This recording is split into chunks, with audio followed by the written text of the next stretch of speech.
स्वप्नात आलेला एक अनोळखी ब्राह्मण, प्रवासासाठी अचानक मिळालेले पैसे आणि नरसोबाच्या वाडीत श्री गोविंद स्वामींनी हजारो लोकांसमोर एका भक्ताचा हात धरून केलेला अद्भुत सन्मान.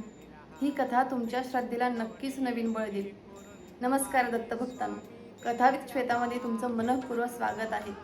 आज आपण वासुदेव शास्त्रींना आलेल्या एका विलक्षण गुरुकृपेचा प्रसंग जाणून घेणार आहोत. वासुदेव शास्त्रींना नरसोबाच्या वाडीत जाऊन श्री दत्तप्रभूंचे दर्शन घ्यायची खूप इच्छा होती, पण आर्थिक परिस्थितीमुळे आणि आईची आज्ञा मिळेल की नाही म्हणून ही इच्छा पूर्ण होत नव्हती. एका रात्री त्यांना स्वप्न पडलं. एका तेजस्वी ब्राह्मणाने विचारलं, तुम्ही वाडीत का जात नाही? शास्त्रीबुवांनी उत्तर दिलं, माझी इच्छा आहे, पण आर्थिक अडचण आणि आईची परवानगी मिळेल की नाही ही शंका आहे. तेव्हा त्या ब्राह्मणाने सांगितलं, तुम्ही फक्त जाण्याचा निश्चय करा, पैसेही मिळतील आणि सोबतही मिळेल. सकाळी त्यांनी आईला स्वप्न सांगितलं. आईने तात्काळ परवानगी दिली. इतकंच नाही तर शेजाऱ्यानेही सोबत येण्याची तयारी दाखवली आणि पूर्वीचे राहिलेले पैसेही अचानक मिळाले. हे पाहून शास्त्रीबुवांना खात्री पटली की ही साधी घटना नसून गुरूंची कृपाच आहे. नरसोबाच्या वाडीत पोचल्यावर त्यांनी प्रथम श्री गोविंद स्वामींचे दर्शन घ्यायचे ठरवले.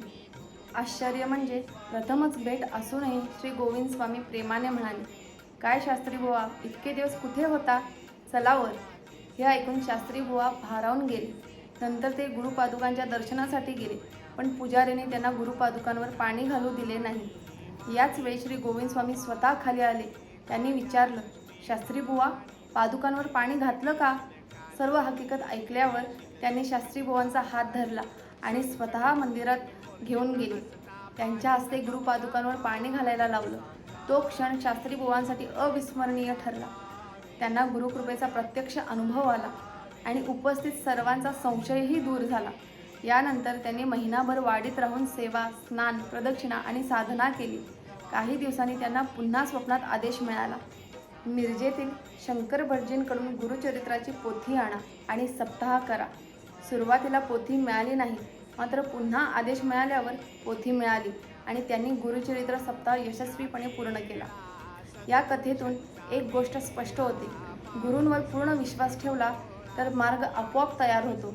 आपण एक पाऊल श्रद्धेने टाकलं की उरलेली सर्व व्यवस्था गुरु स्वतः करतात. जर ही कथा तुम्हाला प्रेरणादायी वाटली असेल तर व्हिडिओला लाईक करा, शेअर करा आणि कथाविद श्वेताला सबस्क्राईब करून अशाच दिव्य कथा ऐकत राहा. श्री गुरुदेव दत्त.